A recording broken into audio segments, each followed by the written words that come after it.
Well, good evening, everyone. My name is Yulia Ivaniuk-Squires, and I'm the coordinator of the Center for Ukrainian Canadian Studies at the University of Manitoba. We are pleased to co-organize this discussion on strategy and Russia's invasion of Ukraine by Major Retired David Smith with the Center for Defense and Security Studies and with Dr. Andrea Sharon. I'd like to begin by acknowledging that the University of Manitoba campuses are located on original lands of Anishinaabe, Ininivak, Anisininivuk, Dakota, Oyata, and Dana, and on the national homeland of the Red River Métis Nation. We respect the treaties that were made on these territories. We acknowledge the harms and mistakes of the past, and we dedicate ourselves to move forward in partnership with Indigenous communities in a spirit of reconciliation and collaboration. I'm extremely honored to introduce Major David Smith, retired, who served for 15 years in the Canadian Armed Forces as an infantry officer. He resigned his commission in March 2023 to join the International Legion for the Defense of Ukraine. So first of all, thank you so much, Major Smith, for your service to both Ukraine and Canada. He fought for 18 months with the Kalinovsky Regiment, a unit comprised of free Belarusian partisans, fight for Ukraine. His extensive resume as a former NATO officer and his experiences on the front lines in Ukraine give him a unique perspective on Russia's invasion. So before we begin the actual discussion, I have a few housekeeping items. So the discussion will be held under the Chatham House rule. I'm confident that you have a lot of questions for Major Retired Smith. There are quite a few of you here in the audience, so feel free to submit your questions into the chat box, and we'll do our best to address as many of them as possible. This discussion will be co-moderated by myself and by Dr. Sharon. Well, and with this, I will begin with a question. So, Major Smith, what motivated you to join the International Legion for the Defense of Ukraine, and how did you end up in the Kalinovsky Regiment? So I'm just going to pause on your question there just to speak to a bunch of the really nice things you just said. So first of all, the honor is all mine to be here. Thank you to you and Dr. Sharon for hosting. And thank you to this audience that I'm watching pop up on my screen. I'm incredibly flattered and humbled by how many people are logging in. And I'm going to give one warning. I have a loud dog. So while I'm speaking, if you see me frantically turn and doing this or whatever, it's just because the dog's yelling at the Amazon guy in the hallway or something. So I apologize for that, but I'm sure it will happen. So to your question, okay, what was the first part of your question? Why did I go? Was that? Yes, what motivated you to join the Legion, and how did you end up where you ended up? Yeah, so I'm glad you started with that question because I never really had to articulate it while I was in Ukraine until I started doing interviews and stuff. And I never actually had a super good response because to me, it was so blatantly obvious that we had to stop Putin's war on the free world. I don't actually think it was a war on Ukraine. I think it was a war on the free world. It is a war on the free world. And I thought it just went without saying that we had to make sure big countries don't invade small countries. And I couldn't believe that I had to explain it to anyone. So yeah, the short answer is I went because it was the right thing to do. And why did I end up fighting with who I ended up fighting with? So I'm the foreign fighter community. It's really hard to explain. War attracts a lot of riffraff. There's actually a lot of people who are running away from something in their former life, or they're needlessly reckless, or there are people there committing what I consider suicide by Ukraine. Like you meet a lot of veterans that did multiple tours in like Iraq and Afghanistan, and they actually go to Ukraine because they want to die there. It's a real thing, unfortunately. And they're very hard to detect, those people, because they seem very brave when you first meet them. You actually think like, wow, these guys are really, they really want what I want. But over time, when I first got there, I started to realize it's the Legion. It's not really a monolithic entity. It's actually kind of a bunch of different units and teams, and you kind of have to pick the right one to join.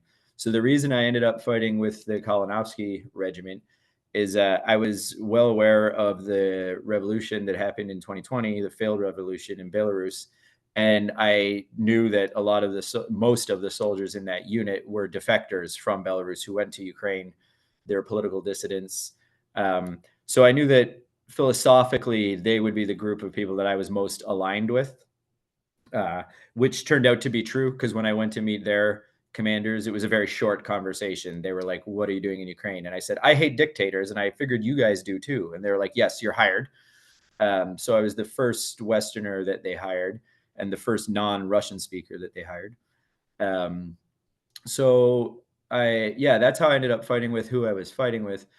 I will say, though, over the year and a half that I was there, I worked with most of the Legion units quite closely, because the Legion does try to do everything together. We do sometimes get split up to different sectors of the front, but I ended up working with there's 2 international squadrons, which is mostly Westerners, former NATO troops. There's a Russian Legion, Russian unit, there's a Georgian unit, there's a Chechen unit, which is quite large, and then there's the Belarusian unit.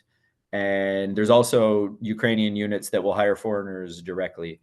So the foreign fighter community in Ukraine is not like a monolithic entity. And I did end up working I ended up working pretty closely with almost all those units, and then very closely with some of them.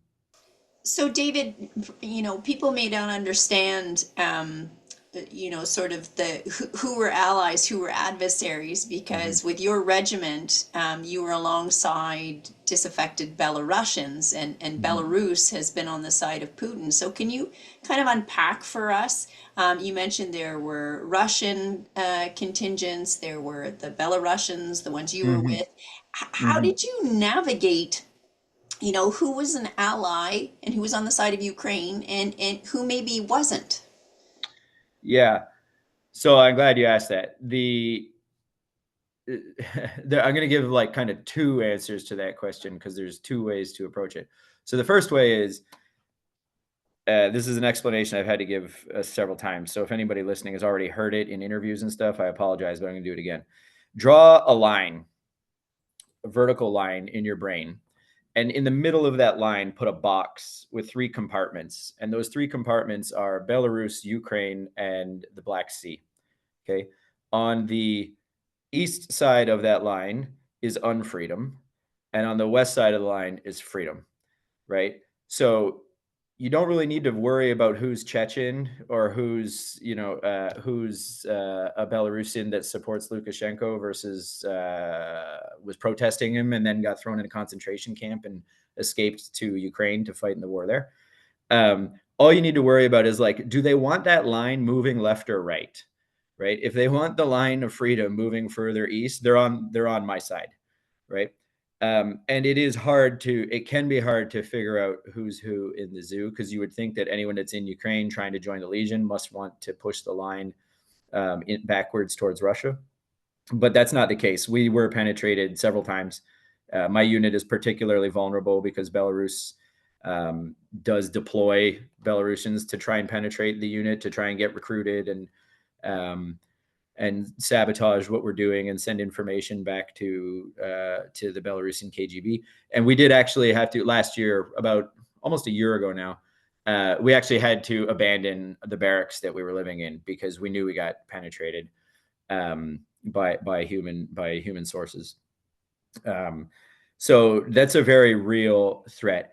I would say a lot of the time I was at the mercy of others because I don't have the language or cultural experience to spot, like, you're a Russian agent, but a couple of times I did. It happened. I definitely interviewed Russians that were trying to join my unit, and I had to go to the chain of command and be like, no, that guy, absolutely not. He definitely should be arrested by the Ukrainians. But I would say most of the time I was stuck dealing, like, I'd have to get, the Ukrainians that I worked with to guide me and direct me and make sure that we were talking to the right people. I also spent most of my time in a leadership role, like recruiting, hiring, and training other Westerners. So I wasn't so focused on, like, are the Chechens or the Georgians reliable? I was more focused on, like, this guy's from Serbia or this guy's from Moldova or something like that. They claim to have certain experience on their military resumes or whatever, and I would have to vet that sort of stuff. But as far as the Eastern European security risks, that I just had to put my heart in somebody else's hands. Thank you. There's a question in our chat box. Someone would like to know a little bit more about the hiring process when it comes to the units versus the Sure. volunteer component. Do they turn people down? And perhaps you do, could yeah. also let us Yeah. know about your experience of integrating into the regiment overall. So it is getting more formalized. It got more formalized the whole time I was there. At the start of the war, it was literally like the wild, wild west. Like you just show up and you could be fighting within a day or two. The process has gotten a lot more formal. The best mechanism, if people are asking because they're thinking about whether or not they should go, the best mechanism is still Ukrainian military intelligence, International Legion International Legion for the Defense of Ukraine. So if you go on their social media or to their website, their hiring process, I can't believe I'm saying this because it's an administrative nightmare, but it is still the best mechanism, the slickest, to get your foot in the door. There are other ways to do it. Historically, and especially when I got there, it was a lot of who you know. It was a lot of like you had to find a team that wanted you on their team, and they would make sure the administration was completed. But funny, sorry, a little anecdote here, but every Canadian that I met there, almost all of them had served in the Canadian Armed Forces. And we all agreed, even though joining Ukraine's military is an absolute nightmare. Like it's disorganized. You don't know what's going on. There's language barriers, there's culture barriers, everything. It's still faster than joining the CAF, right? Like when I got there, I think from the day I got there till when I got my contract, I think it took about a month. You know what I mean? And while you're waiting in that time, you can still do stuff. Like you don't have a weapon and you don't have a contract, but you can start meeting your team. You can start going to training. You know, like I did my first aid training during that time. You can find a team house because you know, there's a lot of stuff you have to do that most military people never think of. You know what I mean? So every rotation that we went on, I had to go find somewhere to live.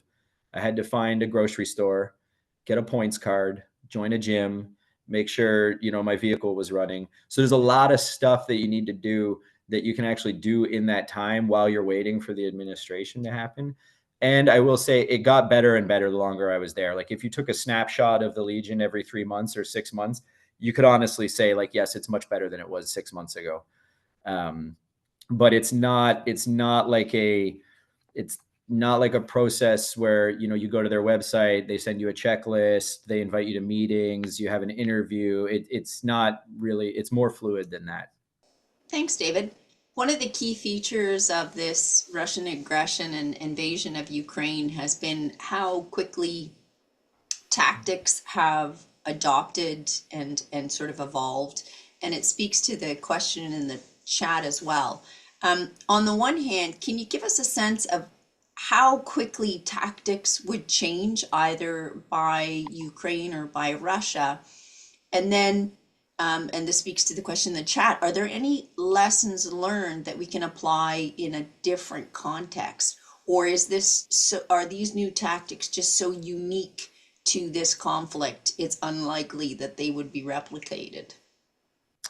Yeah, great question. Actually, that's whoever asked that's an extremely relevant question. So the tactics, I'm going to separate, for those who are unaware, I'm going to just say what I say about tactics is about tactics. It's not about strategy. It's not about what the countries are doing. It's about literally what's going on the battlefield. They are evolving so fast, you can't keep up with it. I did 4 combat rotations in 4 different sectors, and each one of them was like a dramatically different experience. It was like fighting a different war. So the most relevant thing that's happened, you know, in the last several months that I was there, between when we did rotation last winter and then when we went on rotation in Kharkiv in the summer, the Russians figured out how to strap thermal cameras onto every drone. So we couldn't do anything at night. It was an absolute nightmare. The FPVs and those grenade dropping drones, they could see you the moment you stepped out of your safe house, basically. And that meant that, you know, like cover, concealment, moving in extremely small groups, and I'm talking like maybe 2 to 3 people at most, became pivotal. Like otherwise you were going to get smoked. And that developed over the span of like 3 months, right? Like we were on rotation, we came off, we had a month off, we hired some people, we went into training for a month and a half, and then we went back to the front. And it was like the Ukrainian unit that we were, you know, linking up with to support them, who were already there. They were like, yeah, forget everything you learned on the last 2 or 3 rotations. It does not apply anymore. So that's how quickly it's developing tactically. And then the other thing I would say, and we're kind of seeing the fruition of it now, for like a year and a half, there were all these news stories coming out about kind of the stalemate. Like, I don't know if you remember, but in November of 2023, General Zaluzhny wrote this essay and then did a big interview with The Economist where he said there was a stalemate at the front, and President Zelensky was quite unhappy with him. And it was interpreted, in my opinion, it was interpreted politically when it should have been interpreted militarily. What he meant was geographically, they're not moving, right? He didn't mean that the sides aren't adapting, right? And what was going on in the background there is the technology was just like the stalemate was on the ground. The technology was adapting and evolving like mission to mission. And I would say for a long time, the Ukrainians had the upper hand in this, like their use of UAS systems, like unmanned systems, is just incredible, right? They were developing faster. It was just a fact. But then the Russians can kind of copy what the Ukrainians do, and they also have access to more reliable pipelines of technology into their country because of other foreign actors and such. So the Ukrainians were doing it all from scratch, and then the Russians could basically just steal it and copy it and use it against them. That's why the stalemate became a stalemate on the battlefield, right? But if you were going out on mission every day, you knew that it was like, it is not a stalemate, right? Like the Ukrainians do R&D at the front, you know what I mean? So they would develop some new camera or some gimbal or some kind of munition that they could drop with a kamikaze drone or something like that. And they would, rather than testing it in a lab or in a university or whatever, they would just drive to our operations center and say, hey, can we send 2 guys out with you to test out this new drone? Right. And they would go do it. And then they'd be like, well, it didn't work, back to the drawing board. And then they'd drive back to wherever they worked and do their thing. So it's not just that the tactics are developing, the technology is developing at the same time. And that changes what you have to do on the ground, what you have to do tactically, basically. Sorry, long-winded answer, but I'm a nerd for stuff like that. No, that's great. I just have a hot pursuit question, because usually the criticism is that generals are always fighting the last war. Yeah. And this one sounds like the tactics are able to evolve quite quickly and sort of organically, which speaks to a different command and control that allows for that to happen. I can perhaps understand it on the Ukrainian side, but what do you think accounts for the evolution on the Russian side that has a very, sort of static command and hierarchical command and control system? I can't imagine they are saying to their people on the ground, just go and experiment, give it a go. It's because we killed all the dumb Russians. That's the real reason. So I don't think they need to be told anymore. They're just doing it. And for Ukrainians in the audience, please don't be offended by what I'm about to say, but in the English language world, they're making the Russians out to be these nincompoops that they're not, right? Like anytime the Russians have an abysmal failure, it is super magnified and almost like ridiculed. And if you are at the front, you can tell when you're fighting people who know what they're doing, right? When you fight conscripts, you can tell. When you fight Wagner, you can tell. And they do get better. Like they get better at electronic warfare. They get better at jamming drones and knocking them out of the sky. They get better at maneuver. Like they do get better. So this kind of narrative that's very popular in like the Institute for the Study of War and the New York Times and stuff, where it's like, ha ha ha, these Russians, like they're their general staff are a bunch of old fogies, and their decision-making cycle is takes way too long and whatever. I can tell you from the front, that is not how it feels at all. You know what I mean? Like they do get better. There are certain truisms, like they are willing and able to throw far more bodies at a tactical problem and learn their lessons learned through death. You know what I mean? Recce by death, basically. They have more bodies to throw at problems, so they do that. That is a fact. But pretending like they don't, develop their own drone technology, that they don't have their own mine laying equipment that the Ukrainians haven't figured out yet, because everywhere we go, there's mines all over the place. It's a falsehood, you know what I mean? And these kind of Western journalists and commentators that sort of want to, they overrepresent Ukrainian successes and overrepresent Russian failures. I don't think you're doing anyone any favors by doing that. Like, I'm all for morale and the psychological side of warfare, but trying to convince, European countries that, like, look at these Russians, they're so stupid. It's like, nobody feels they need to increase their defense spending if that's the narrative that they hear all the time. You know what I mean? So I think it's really self-destructive to the free world to be communicating the war like that. Thank you, David. And the next question is about morale. We know that morale plays an extremely important role on the battlefield. What is your impression of the morale of the Ukrainian units and perhaps also of the Russian units, if you've had a chance? So this is an incredibly difficult question to answer, especially as a English speaking Westerner who's not Ukrainian by heritage at all. So morale's low. Like, there's just, like, amongst the soldiers, it is low. It is abysmally low.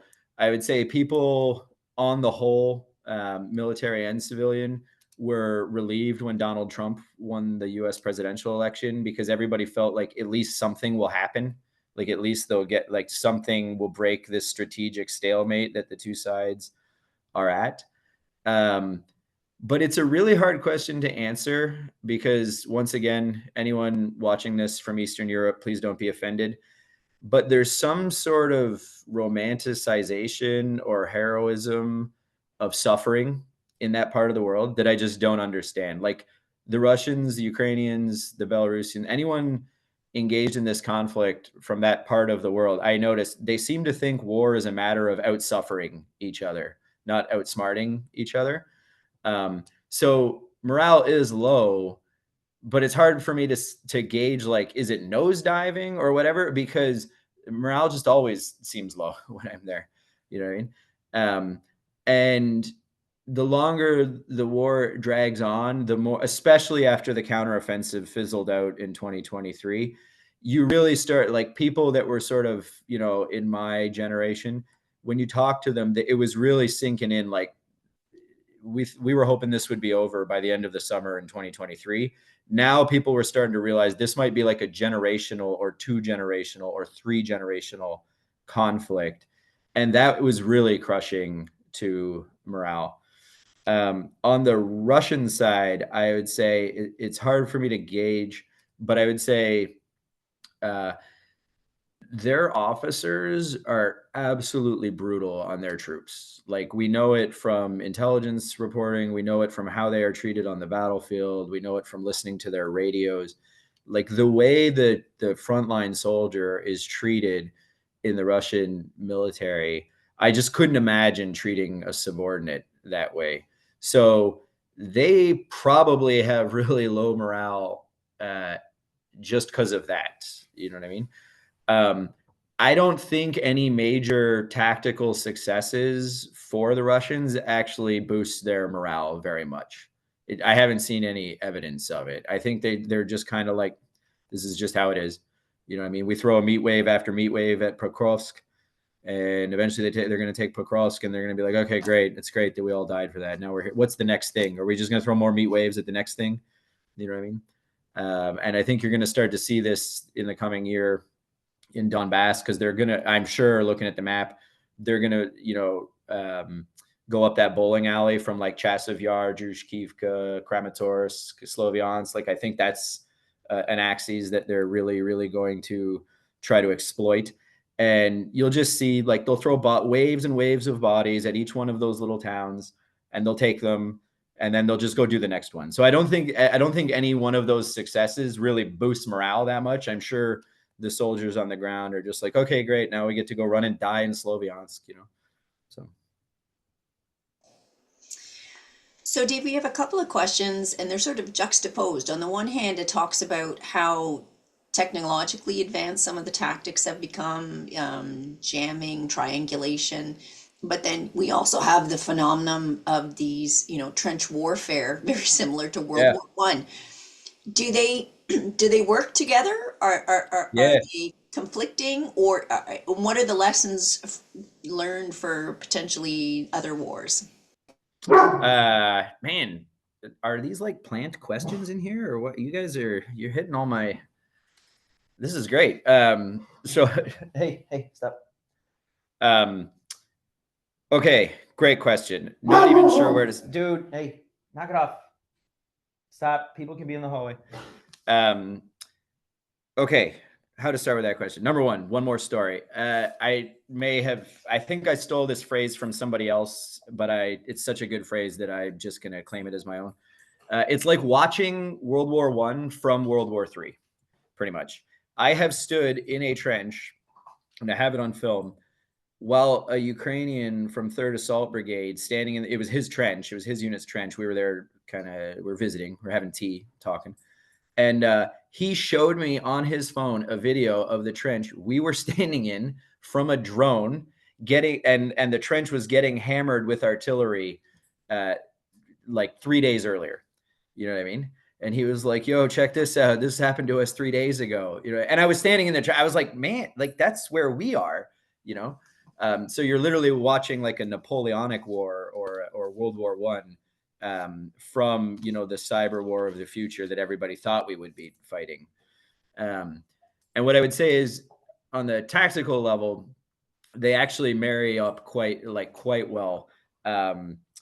They just one example that I would give is mortars adjusted by drone fire that support their own maneuver unit are like snipers. Like they can get around into your trench, right? Because you don't, if there's any artillery officers listening, listen up. You don't need a forward observer anymore. You can train a millennial or a Gen Z guy how to basically be an expert with a surveillance drone in a morning. You know what I mean? Like you get 3-4 hours and he's a master at it, and he can start adjusting mortar rounds for that unit that day. Like his first day, he just got there, he can start adjusting mortar rounds. And because the command and control is all contained within one unit, right? It's like my unit with my mortars and my drone team, and we're all on the same radio. You're not requesting support from anyone, right? So the mortar is, I don't know how old it is. It's at least as old as Napoleon. It's an ancient weapon, but once you strap this new kind of technology on it and a mindset and a psychology that is not burdened by any sort of military tradition, right? To the 20-year-old that I hired and recruited, and we tell him, you're going to be a drone guy for this rotation to get your feet wet. He becomes basically an expert in like 1 or 2 missions. And now he's the one supporting us when we're out there. So I'm talking to the guy I hired on the radio, and he's in the ops center talking either to the mortar team or the drone team, depending on who he is. And it's our own mortar team, right? So they have like a vested interest in us staying alive. They're our friends. You know what I mean? This is like completely different than the NATO style of warfare, where they try to disaggregate everything and you have completely separate lines of chains of command. You know what I mean? So like basically, if I want artillery support in the Canadian Army, I have to phone another headquarters. It's not my own, and say, hey, our guys need support. Could you help us? And then they have to find some way that they can see where the rounds are going to go. Or there's like a translation technique between the frontline maneuver guy and the fire support. All of that's gone, right? That's completely disappeared. And the result, and both sides are extremely good at this. When I got there, the Ukrainians were already good at it. By the time I left, the Russians were great at it. And if you hear a drone overhead that's not trying to blow you up, like it's not a kamikaze drone or an FPV or a grenade dropper, if it's just a surveillance drone that's looking at you, it probably means there's some mortar sniper that's going to try and kill you.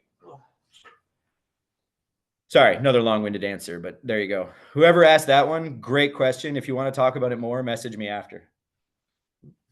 Thank you, David. There are also a few questions about the logistics, in particular from a tactical level. So perhaps you could elaborate a little bit on that, and especially given your background in NATO armed forces, you could also speak about how Ukrainian battlefield logistics compare to the NATO doctrine as well. Yeah. So first of all, I'm going to say I was never in like a logistics role. I was just the one being logistically supported. So any generalizations I make about how the Ukrainians do things, please don't take them as like the gospel truth. Is just what I observed. But but that being, with that caveat out of the way, my broad sweeping generalization is as follows. I like to say Ukraine is a nation state that is all nation and no state. Their state isn't even really sure how they're fighting this war, right? Because the Ukrainian civil society is so strong and so organized and so used to not being able to rely on the government that they kind of solve all the problems themselves, which has good sides and bad sides. So the good side is when we run out of ammunition or something, we would just go to our Ukrainian commanders or the Ukrainian unit we're supporting and be like, hey, we're supposed to go on mission tomorrow and we don't have mortar rounds.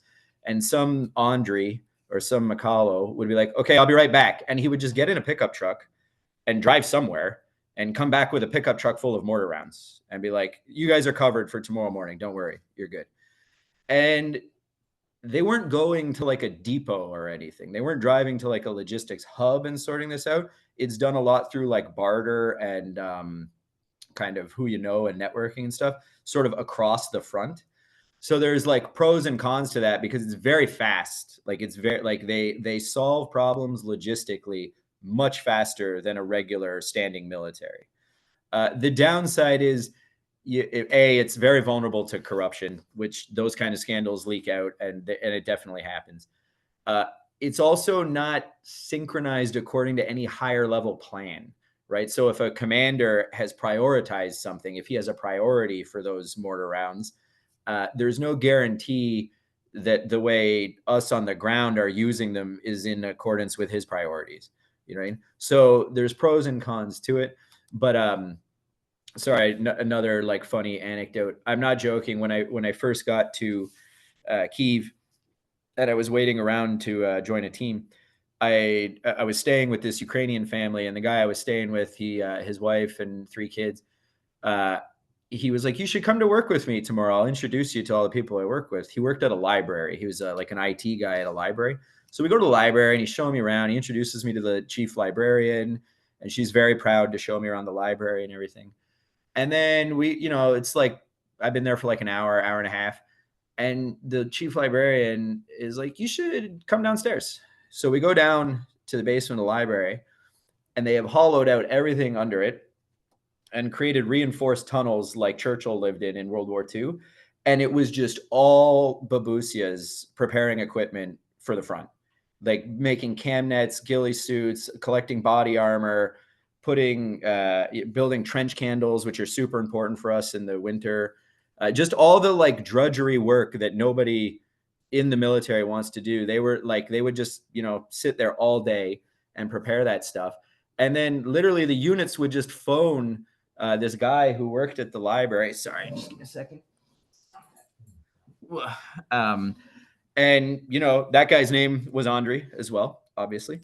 And he was working the phone like all day. He was like talking to units at the front, being like, how many trench candles? Okay, we'll try to have them there by Thursday. And you know what I mean? Like he was just doing this all, like he did work at the library. He had an actual job.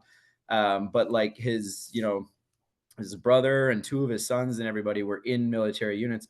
So when you see the Ukrainians on social media solving these incredible tactical problems, like here's, equipment they made, or here's how they're doing camouflage now, and here's how they're doing this, there's a huge civil society piece to that. It is not like, sorry, I'm going to drop some CAF terminology here.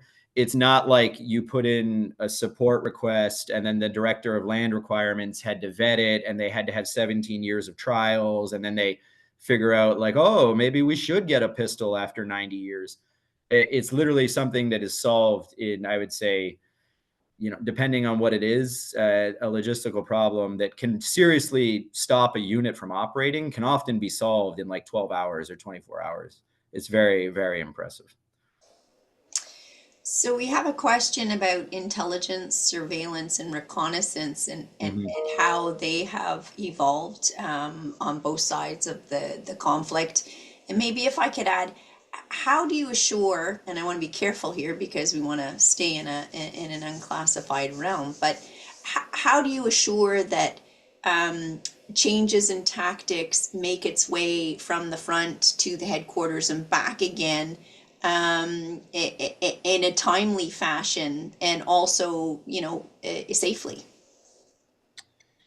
Yeah. Okay. So that's kind of two different questions. So the first question about ISR itself, I would say reconnaissance is almost done exclusively, not exclusively, but mostly, pretty much exclusively now with drones, right? Because you just can't risk sending people out anymore. That doesn't mean it's not that unfamiliar. Like if you have a reconnaissance background in a NATO army, it's not that unfamiliar. So example, we were in outside Klishchivka 2 summers ago, and we were going to secure another unit's line of departure for an operation because we're like the guys on foot, right? So we were going to walk, basically just walk up to some Russian positions, make sure there's no Russians there, and then try to get as far forward as we could. And then as soon as we encounter resistance, we would be like, okay, this is the line of departure. This is where the unit will step off. So we were kind of recce, kind of a guard, kind of a screen, kind of a whole bunch of things. But we got to one point where we hadn't seen any Russians. Like we walked like 700 or 800 meters, and all their positions were abandoned, and abandoned very recently. Like it was like a movie. Like the food was still hot, cigarettes were still burning. Like they got up and ran away, right? Because they could tell we were coming. So we were getting to the point where we're like, okay, our luck's going to run out eventually. Like eventually there's going to be a bunch of them, and they're going to be waiting for us because they know we're coming. So we just like took up a safe position for about an hour. The Belarusian commander called the Ukrainian commander on the radio and was like, hey, could you send up Brigade Recce to look ahead for us? So those guys came up, and it was one of the coolest experiences that I had in the first few months that I was there. And it's just like 4 dudes, like 22, 23-year-old dudes with big backpacks. And they did not look like soldiers. Like they're all wearing soldier stuff, but like they looked like gamers, you know what I mean? And they take out their backpacks, and each one of them has a different drone system in the backpack. And then they'd be like, okay, for this one, because we're going, through a semi-open tree line, we're going to use this drone. So a little quadcopter pops up, and it goes out ahead of us, and then we keep walking. And he's just standing next to me in the line, and he's not looking for threats or anything. He's not even, I don't even think he was carrying a rifle. He's just looking at the screen, being like, okay, hold up, stop. We'd stop. And there'd be like a trench position or something that looked like a Russian position. They would then send up a smaller drone that's like a little tiny thing that could fly down into the Russian trenches and tunnels and go in and look at each room, if you will, or like each part of the trench system. And they would fly in and look at everything and be like, oh, no, there's nobody there. Like there's no people there. So it doesn't mean it's safe, because it could still be mined. It could be booby trapped. It could be, but we know that we can walk around it because they didn't see any enemy personnel. You know what I mean? So those guys are recce. Like they were calling them recce. They thought of themselves as recce, reconnaissance. And I don't know if that's what we would call it, but like, there's no reason we couldn't have our own dudes doing that, right? Like we, the infantry platoon like by the end, we did have our own guy able to do stuff like that. So it's reconnaissance in that it's achieving the aims of reconnaissance, but it's not what you traditionally think of as like a highly specialized infantry soldier or armored soldier that has a unique skill set that goes out and does situational awareness for the commander and fulfills priority information requirements and stuff like that. But it is like functionally for us, it was recce. Your second question about like how do lessons learned get back to the higher headquarters and stuff? The short answer is all nation, no state. Like literally one Ukrainian phones another Ukrainian and tells them, you know what I mean? And you can either listen to them or not.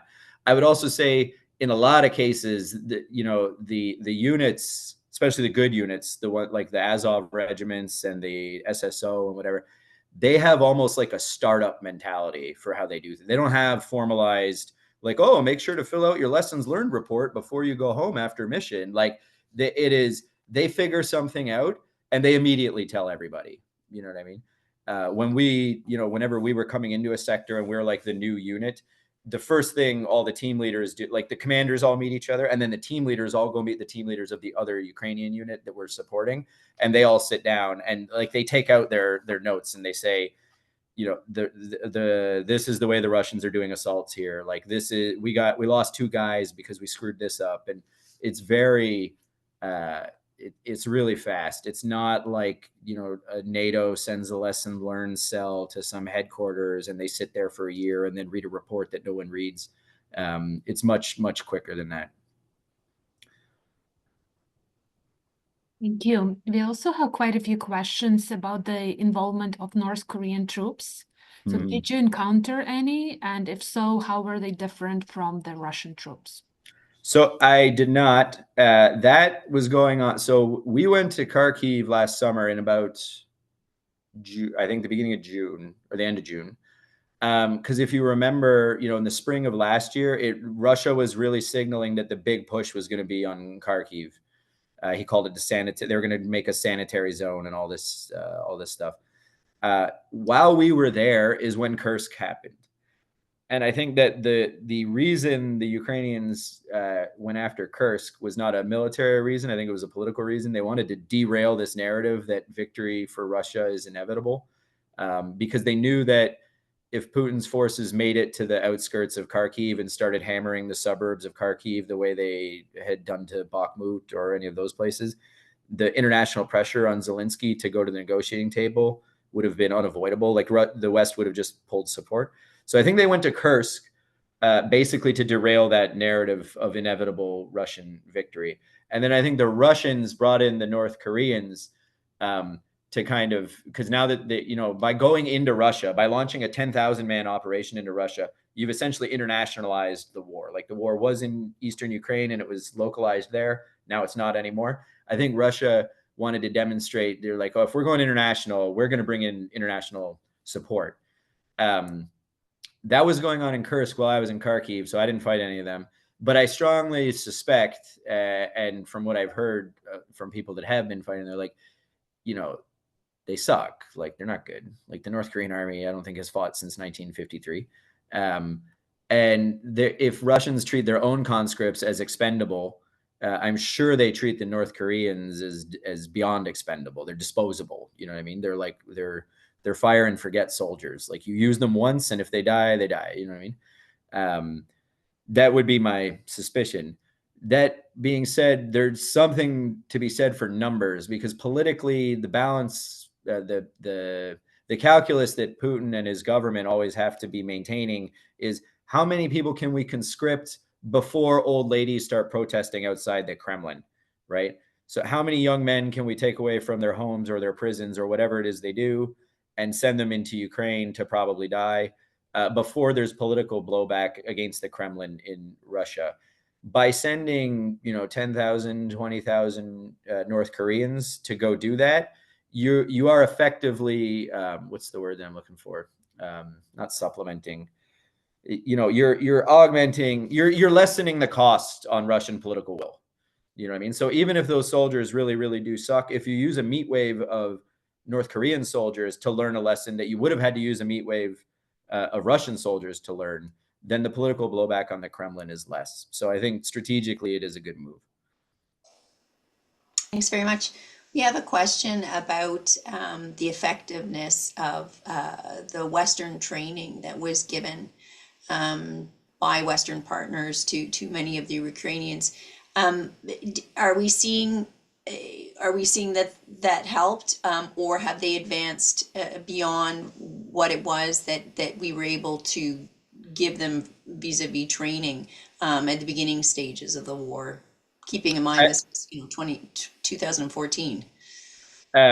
So actually, both those things can be true, though, right? So to your first question, absolutely, because everyone who was trained, every Ukrainian that I passed in the chow hall who was trained by Canadians came over to tell me they were trained by Canadians.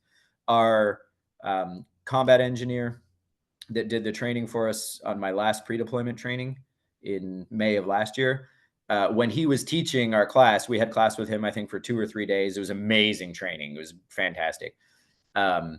He had his Canadian aid memoir. It's like a military textbook open in one hand, and his Canadian FMP, like so many military terms, notepad, if you will, in the other hand.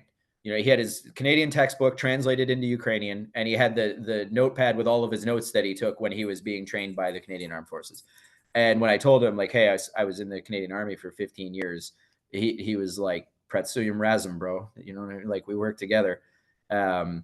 So yes, it absolutely worked. And I really think, because before the war started, when everybody was considering this a below the threshold of armed conflict, everybody except Ukraine, there was this idea that the training missions weren't actually about small unit tactics. They weren't actually about how to do platoon attacks. They weren't actually about how to do ranges.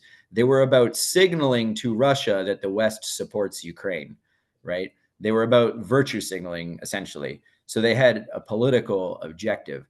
When you meet Ukrainians who did the training between 2015, say, and the end of 2021, like, they will tell you it was like, no, it was about learning how to use a rifle and about how to, form a baseline before you start your advance, and like all kinds of really low level tactical things that absolutely worked. You saw it work on February 25th of 2022. Have they advanced beyond it? Yes, absolutely they have, because the war takes on its own character, right? You can teach them doctrine, you can teach them the rules of thumb, you can teach them what we've learned in the past, but then the conflict takes on its own character, and they learn how to do things. You know what I mean? They learn like what works and what doesn't. And, at this point, the NATO countries should be frantically trying to find anyone in Ukraine to tell them what they're learning, because they're now miles ahead of us, and the Russians are miles ahead of us too. So I would say both those things are true. The other piece that wasn't really evident to me until I was there and had been working for a while is how important it is to have just like a threshold level of knowledge of military tactics and stuff amongst the civilian population. So I met a lot of guys who, they did their, like, honestly, I'd end up in trenches, because you end up in other people's trenches all the time. I'd end up in trenches with Ukrainians. They're like, hey, like, Canada trained me in 2017 and I did my 2 years or whatever. And then I got out and I was running an IT business.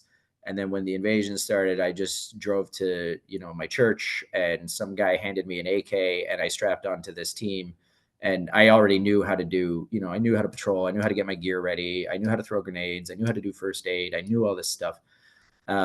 So the long-term effects of it, I think, cannot be overstated. You know what I mean? Because the average age of the guys fighting at the front is very high. Like, when I was dealing with the other foreigners, I always felt like I was the oldest guy. And then when I was dealing with the Ukrainians, I always felt like I was the youngest guy. You know what I mean? So if you get a 35-year-old guy to do a year or two of training, including like a NATO standardization course where he learns basic infantry tactics, even if he doesn't need those skill sets for 10 years, or 8 years in the case of Ukraine, like, that little baseline or threshold of knowledge can make the difference. Like, he's actually confident to go out and fire an anti-tank weapon at a Russian tank that's coming towards his village on February 26th of 2022. You know what I mean? Which, if you've never, ever had any military training at all, you will never be that comfortable, So I think, yeah, it's a good question.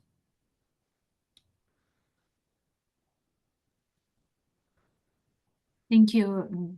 How do you see this war ending? And as someone with experience in both NATO and Ukrainian military structures, what advice would you give to policymakers on both ends? Well, that's two different questions. the first, to your first question, how do I see it ending? I see a ceasefire being called and then the world getting divided up by nuclear powers. And I see Ukraine pursuing nuclear weapons, probably within like 6 months to a year of the ceasefire being called. Though they will probably sign Minsk III and then say, we can't trust anyone. We can't trust security guarantees from the West, from NATO, from the EU. We definitely can't trust security guarantees from Russia. So we're going to build our own nuclear weapons to prevent this from happening again. And then I see us just going into a state of like permanent warfare where the rest of us get to be client states at best. If you don't have nuclear weapons, you don't get to be a state, a real state anymore. That's how I see it ending. How I would give advice to policymakers now is, I haven't thought about this in a long time, would be, man, I don't even know if I want to answer that question because whatever I say is probably, I'm thinking it in the moment here.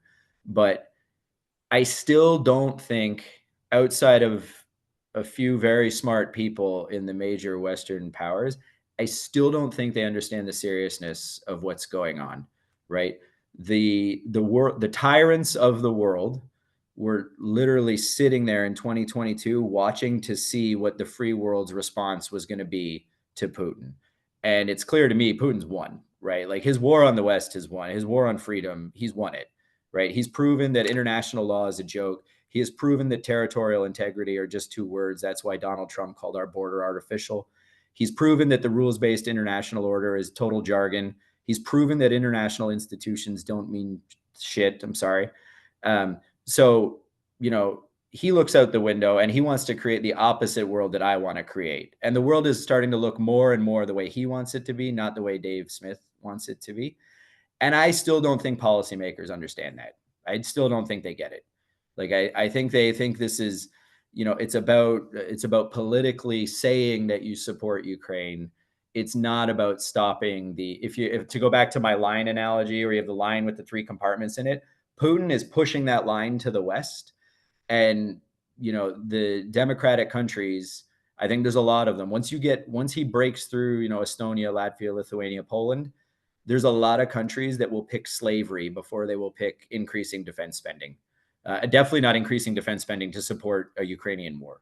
And yeah, I'm sorry. So my advice to policymakers would be like, rethink the last 3 years of your life that you really messed up.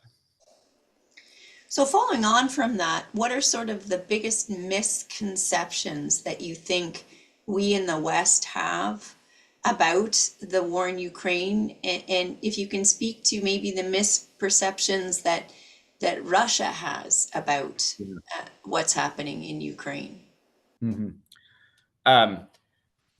I'll divide my answer up to like some low-level tactical stuff that I observed as a foreign fighter, and then broader issues.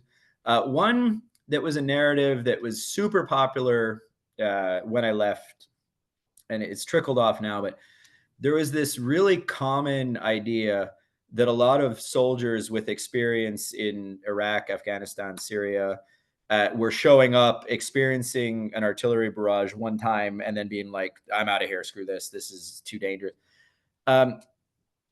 It's really misleading. Like this idea that conventional war is scarier than counterinsurgency or something like that. I would say in absolute terms, like the casualty numbers are higher, and it's more costly in the short term. But this idea that counterinsurgency, counterterrorism, and the lessons that we learned there don't apply to large-scale conventional operations against the Russian military in a land war. It's not really that true, because it's not that it's not true, but it's not the whole picture.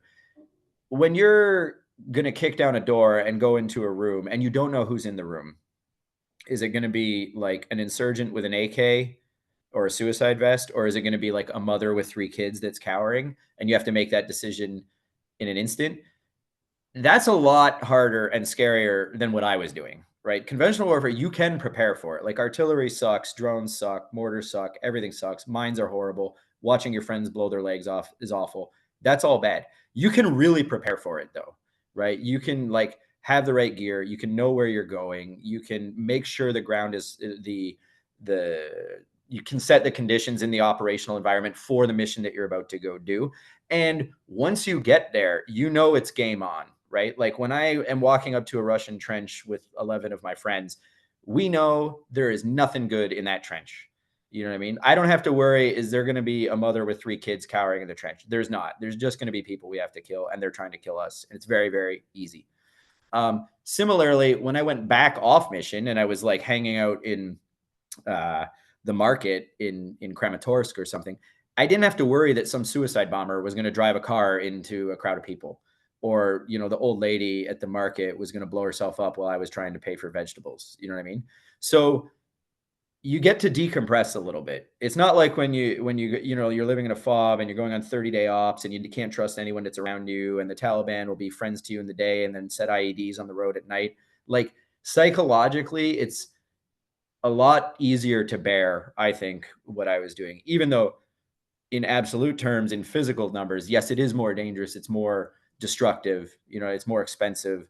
But what the psychology individually and institutionally that you need to go do it is much easier. And also there are solutions, right? Like, how do you win a counterinsurgency? I don't know. And I'll tell you who else doesn't know. Nobody knows, right? Like, the English fought a counterinsurgency in their own country when I was in middle school. And the only reason it ended is because some Irish guys were like, all right, we'll run for parliament if you stop sending the SAS to kill our guys. And the British were like, okay, you can run for parliament. You know what I mean?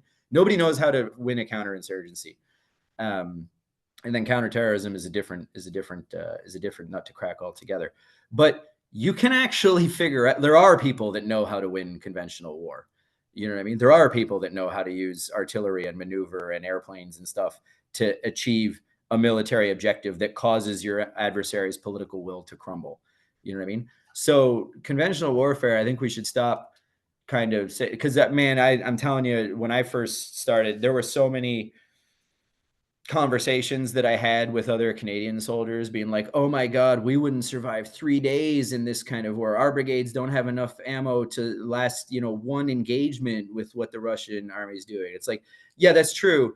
But that's not because there aren't solutions, right? Whereas, as we saw in the global war on terror, the problem is that there were no solutions. Like, if you show up and tell somebody they want to be a democracy and they say, no, I don't, well, there's no amount of military force that's going to change their mind. You know what I mean? So there actually is no solution to that problem.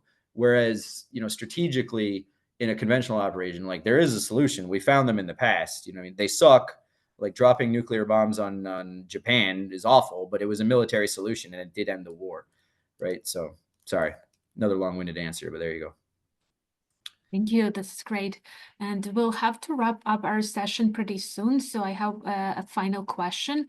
What has been the biggest personal or professional challenge for you in this war? And perhaps you have any other final comments or lessons learned that you'd like to share with us here tonight.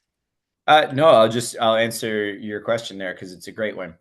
The lesson that I chiefly learned fighting in Ukraine is the same lesson that I have learned my entire career. The hardest thing is just getting people to work together. It is the interpersonal soft skills issues, respecting, you know, other units, commanders, getting rid of toxic people, just making sure everyone feels valued and that their input is part of the plan. That is the hardest thing to do. And it is also the thing that makes all the difference. Because warfare is a team sport and democracy is a team sport. And if you can't work like a team, if you can't convince your team that they're all on the same team, you will crumble. And I would say this is the competitive advantage that the free world has over the unfree world. Putin and his generals don't try to convince their soldiers that they need to work together for a common cause, right? They try to do it through force. They tell them, run that way and get shot, because if you run back towards me, I'm going to shoot you. You know what I mean? And I think that we're kind of selling ourselves short in the West by thinking that we can't beat those people. It's like, yeah, you can beat those people. Nobody wants to live like that, you know? So I would say that kind of human dimension to leadership and soldiering and, you know, and planning and operations, that is the hardest thing to learn. And I'd say it just reinforces everything that I learned while I was in NATO. And the other thing I would say is there was a couple of guys that I worked with over there, a couple of Ukrainian guys, a couple of Belarusian guys who were the absolute masters at it, like building consensus, compromise, getting teams built and ready to go, and getting everybody feeling like they're part of the same team. There were a couple of guys over there that were like just rock stars at it. Also, I know you have to get off because we scheduled this for an hour, but I'm happy to stay on here if people want to ask questions. I will actually type my email in the chat right now so that anyone who didn't get their question,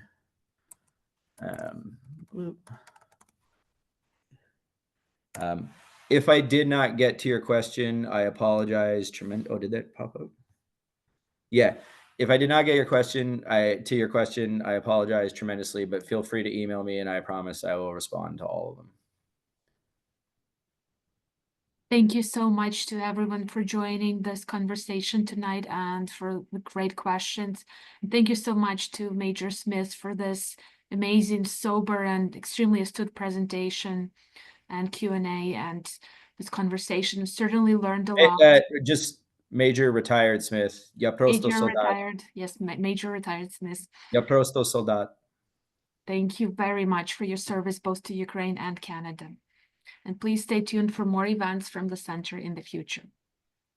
And if you'd Thanks, like to guys. subscribe to our mailing list, another final announcement, you can email cucs@umanitoba.ca, cucs@umanitoba.ca to be able to join more events in the future. Thank you, everyone.